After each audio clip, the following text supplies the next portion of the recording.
Good morning. Well, excuse me. I'm looking at here is such a misalignment of time frames, but maybe we've got some kind of a minor turn here. We still need to see if they could break any significant support. I mean, the weekly, as you know, broke out. Still nothing wrong with it, just consolidating the gains. And that's what's going on for the most part. Consolidation of gains, uncertainty still about this election. All depends on who you're listening to, whether we have a new president or it's not happening. But I guess it'll unfold. And then, of course, all of the who's going to get locked up for Thanksgiving. It gets more and more ridiculous, it seems. But anyway, hopefully we're closer to the end of all of that. So we've got a breakout failure now in the S&Ps here. This was that big gap reversal day. Doesn't look like the gap here, but the big day that gapped up. And so we had the breakout and the inside day, and I was like, okay, can we be able to continue here? And yesterday, as you can see, prices sold off, came down to the next support level, began to stabilize, and this is where we sit. And so I'll just bring this down here. Please excuse this noise going on. There's some work going on here. Anyway, to get any significant selling, going to need a close below 35.20. And again, we'll see if that should happen. And down below that, there really isn't much to stop any decline. I don't think this little pivot here is going to matter much. And what's going on here to the left, well, we guess we shall see.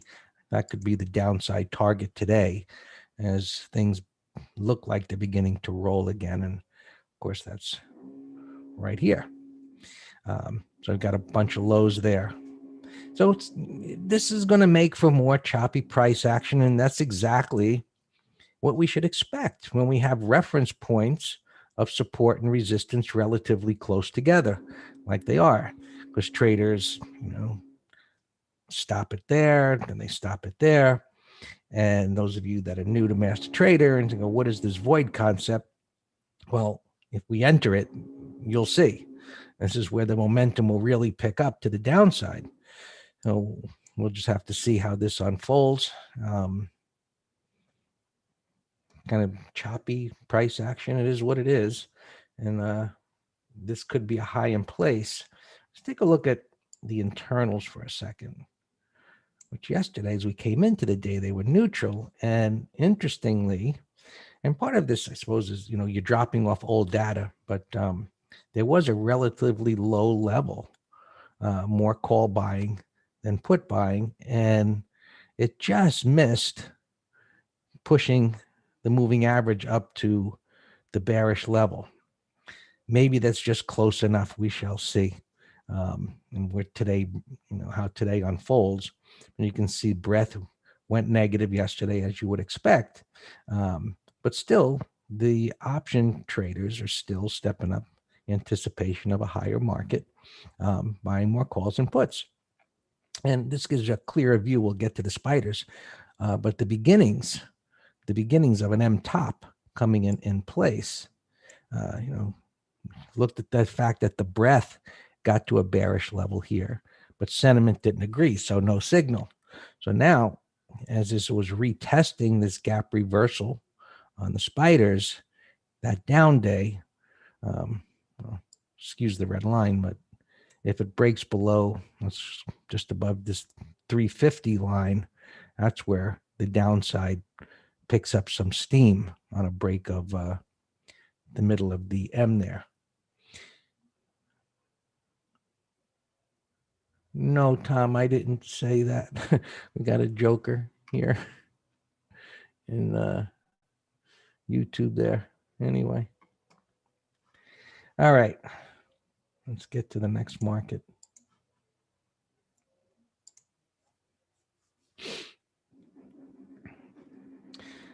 I always say, look to the left. You see how the Nasdaq futures came down here. They were holding up really well yesterday and then just gave it up near the end of the day. It came down to this level here, and got a very different looking chart in that the downside here for the break here enters that void. And just to show you, let me get the little drawing tool out here. Really not that much of a momentum move, but you can see the wide range bar up and then the move, and then the chop and up.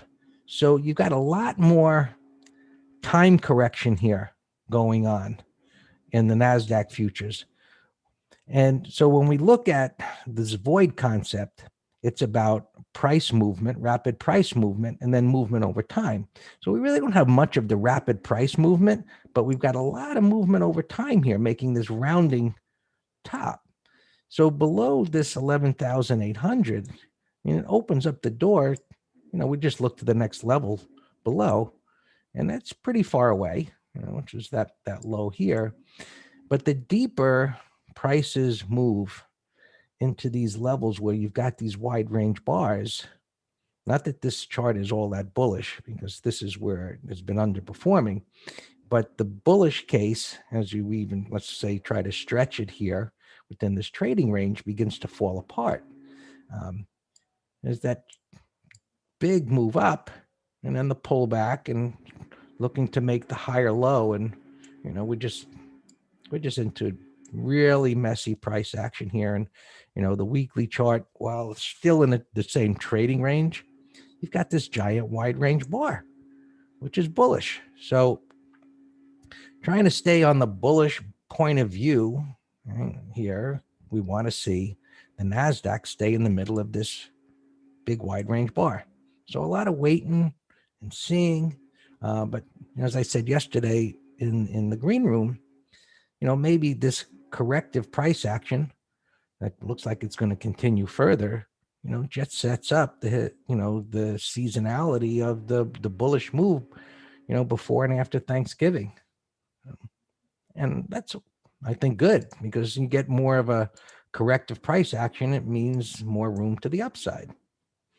So be aware of your levels.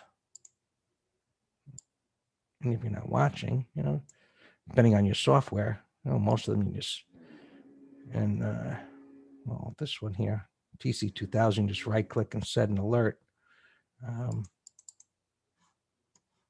Set an alert here. Enable a couple extra steps in this platform. Okay.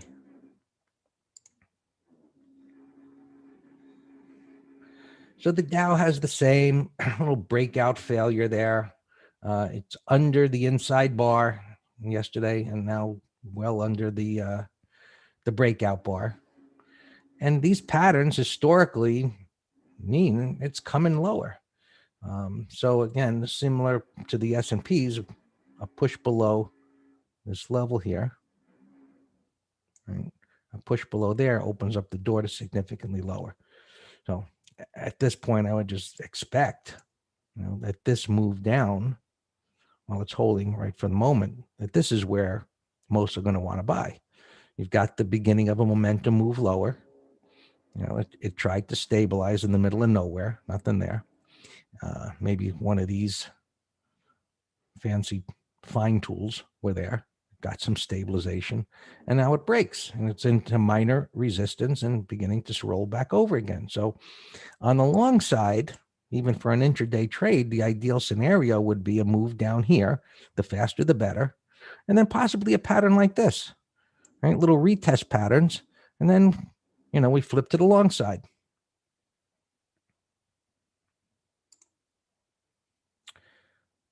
The Russell, which still looks relatively, when I say the best, didn't get above that high there, but it's got a little breakout failure. Still above the wide range bar. It's working on that. You can see the topping pattern that's going on here. And this is more of your classic void. Momentum move, sideways price action. You might call that a head and shoulders kind of top. It's just textbook wise. The right shoulder there is a little low, but whatever. And here's your neckline. So a break below there should result in a move down to that level. not much to stop it. What could stop it? Right? Dan and I always sharing things to look at. And this is why we look at other markets.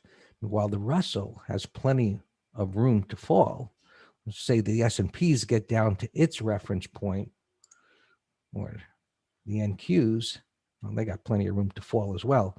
But why we keep an eye on these markets intraday, because one reaches its destination and it begins to stabilize and it holds the others. So if you're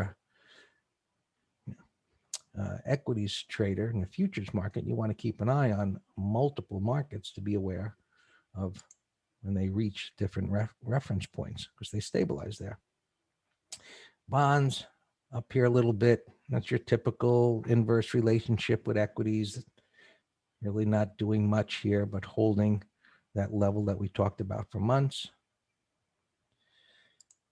Oil down here a bit, but holding. So this is something we're really interested in here because of this breakdown failure, this move up and this consolidation, which is a positive for the markets. For oil, I say the economy, you want to see oil stabilizing, not continuing to drop. And then, of course, interest rates to begin to move up rather than down. And then our transports, which were looking great yesterday, right? Still don't look terrible. One red bar doesn't negate a trend, but it's a sizable red bar, and it was, looking like it was going to take off. And so we've got a lot to keep an eye on to see how far yesterday's selling develops further, or the lack thereof. But damage was done yesterday. The next reference points are a bit lower. The weekly charts are still looking okay. So this misalignment of all of these time frames are going to make for choppy price action. So pick your spots, see what's moving. I think from my own perspective, it's more of an intraday trading environment until we see things begin to stabilize and turn around. So looking at the S&Ps here, it's not Friday or 0 day to expiration day, but this pattern is one in which coming down to this level, if it should hold here, then begins to set up maybe a new wider base that the weekly chart can advance from. So, being aware of what we're dealing with here, keeping your expectations in check. So far it looks like prices go a bit lower, and then we'll see how things develop from there. All yours, Dan. Tom Johnson says he's going fishing. Hey, where do you live, Tom? I want to go. Well, I don't fish, but I can captain the boat for you.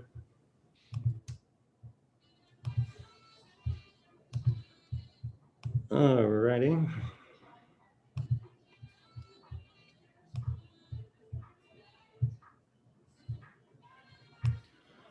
All right, opens. Opens, we look okay. Any questions, just ask me. Jack. Here, look at this square. This was a 1, 2, 3, and now it's gapping up. We had a beautiful day trade on that the other day. 5-minute breakout. Today's Thursday. On Tuesday morning.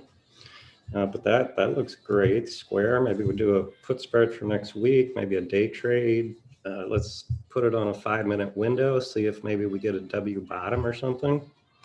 But it's gapping up, pulling back to minor support. Looks fantastic. I'm going to put that in a window.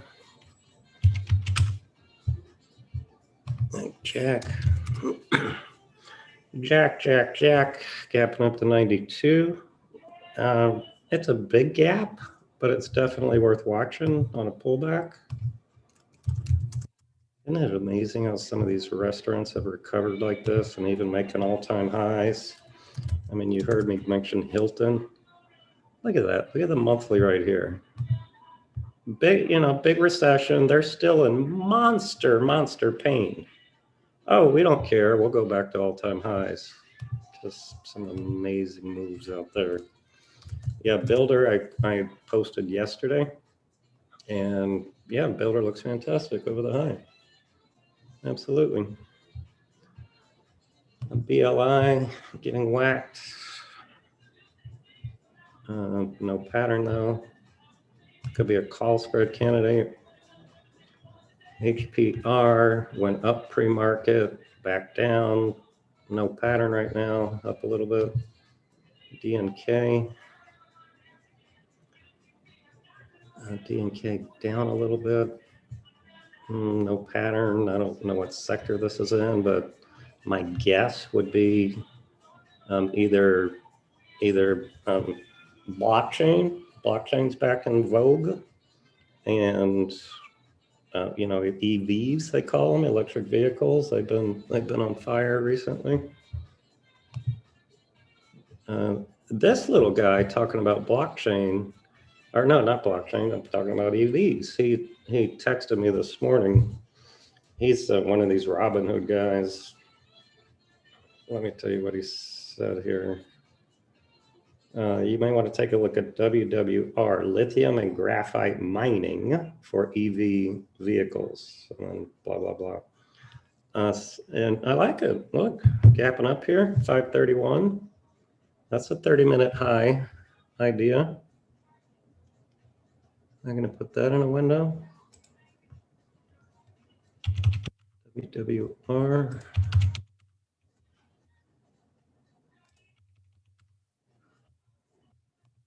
CIIC. Yeah, I got that on my list already.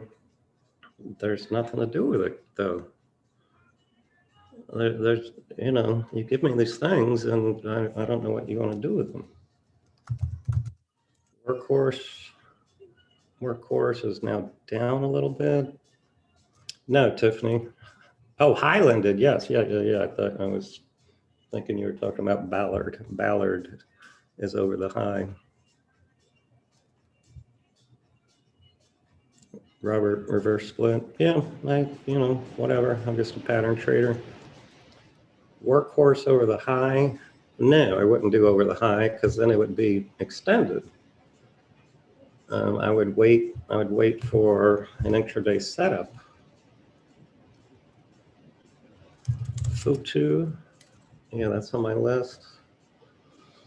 47, it's a bullish gap over a red bar, but it's far from the 20. So I don't know what to do with that. Sono had, I think this is electric vehicles, had earnings. It's gapping up to 20 and change. The gap's too big for me, but we'll come back to it. PAGS, flat, no setup. I'm just deleting you. Nuon, 37 bucks. That's a gap breakout. That's worth watching on a pullback. Click, 32 and change. Look at this volume. It looks like people knew into earnings that you know, they took a bet on the bullish side and are getting paid for it. 112 gapping down. This is a call spread candidate. You know, I guess I got to be more clear when I say that. It's because you can have a bull call debit spread, or you can have a bear call credit spread. And so I was talking about a bear call credit spread of selling it over resistance, not a directional. 49 and change, gapping up a little bit. No pattern. No pattern here. We'll come back to it.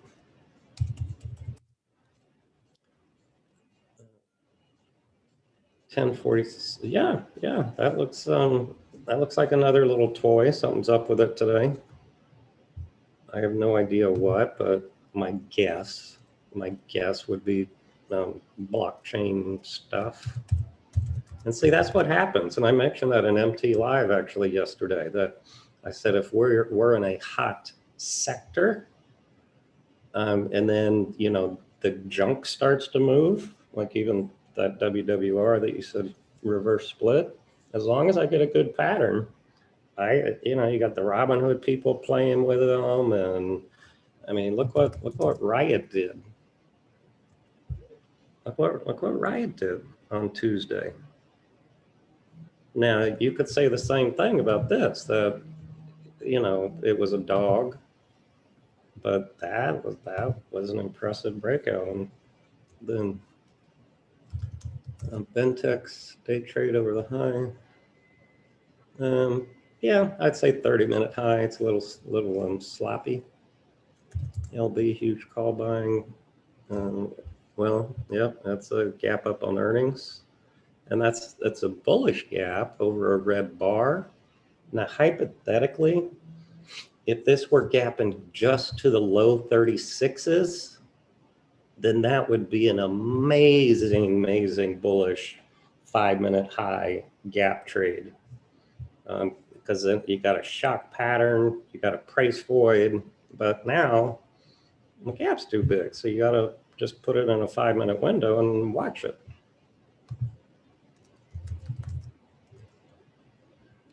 Yeah, Miller Herman did trigger. It looked fantastic, in the morning, looked fantastic. And, we got that afternoon sell-off. Just, if you got a directional call, you just got to trade it. Our stop was under the low of the 2 bars, the week's low. ATKR. It's gapping up 33.50. Let's see, what's your question? What do you think about shorting? Gap up, William.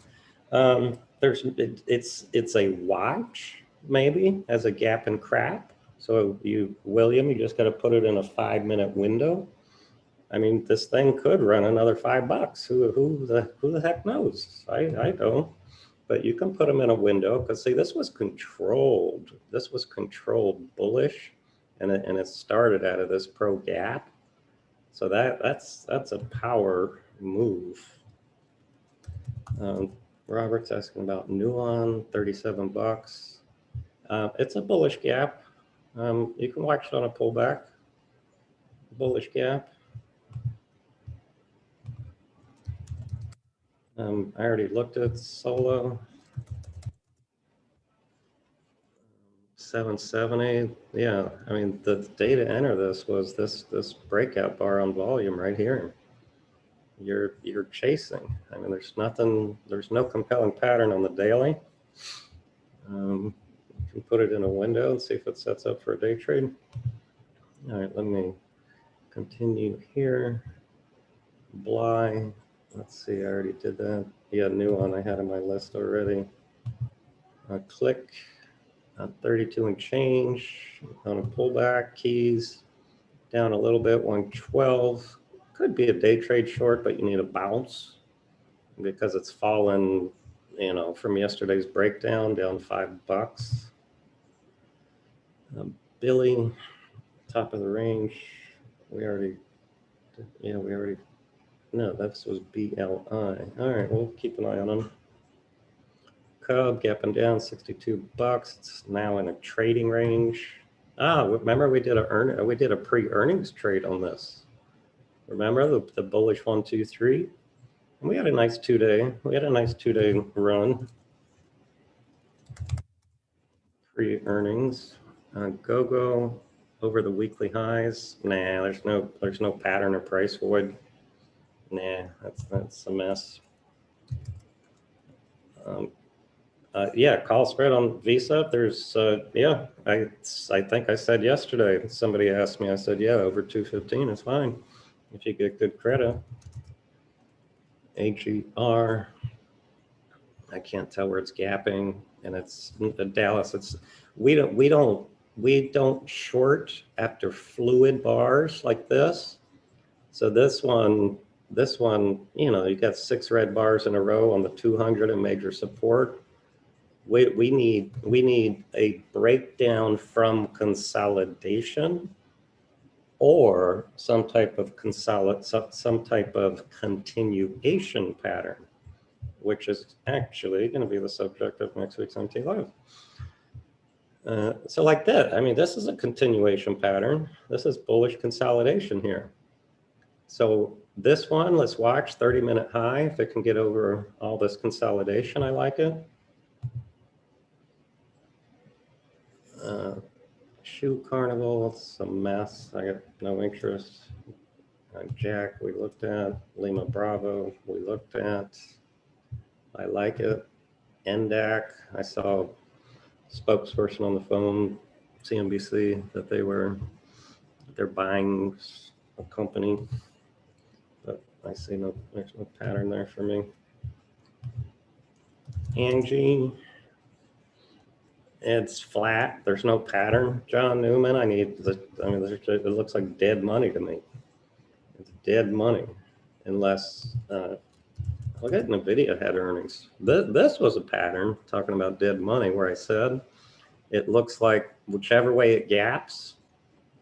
If it gapped over resistance, then 30-minute high or put spread. If it gapped under this green bar, which is 526, which it's not doing yet, but under 526, let's say bear call credit spread candidate.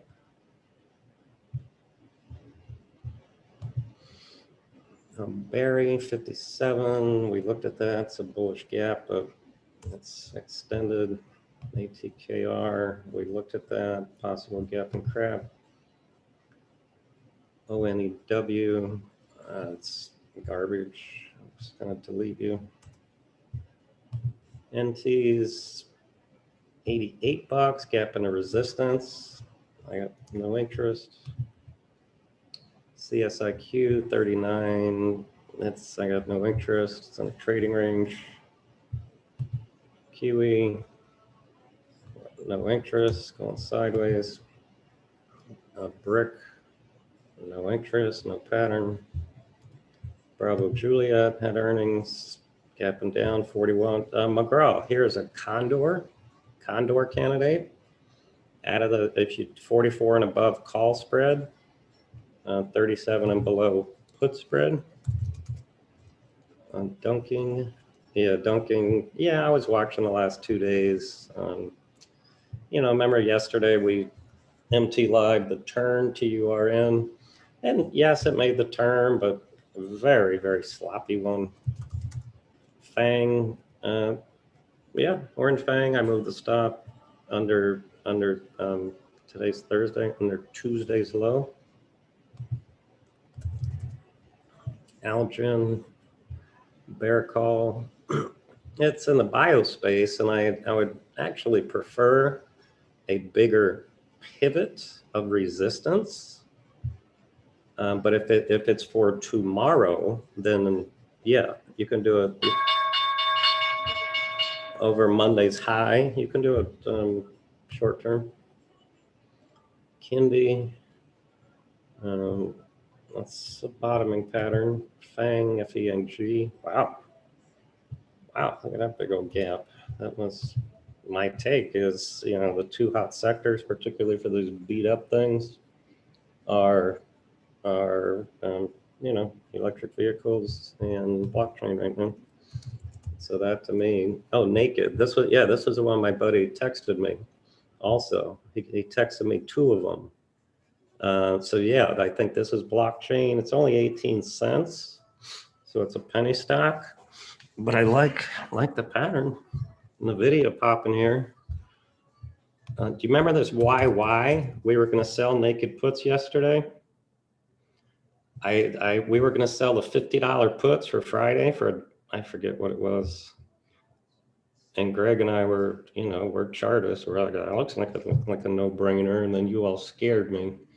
You all scared me off with your, oh, Dan, it's fraud, So you all scared me out of the trade. Yeah, I look at it now, absolutely. So McGraw, yeah, tell me what the 70s are for next week. Sure. That's a big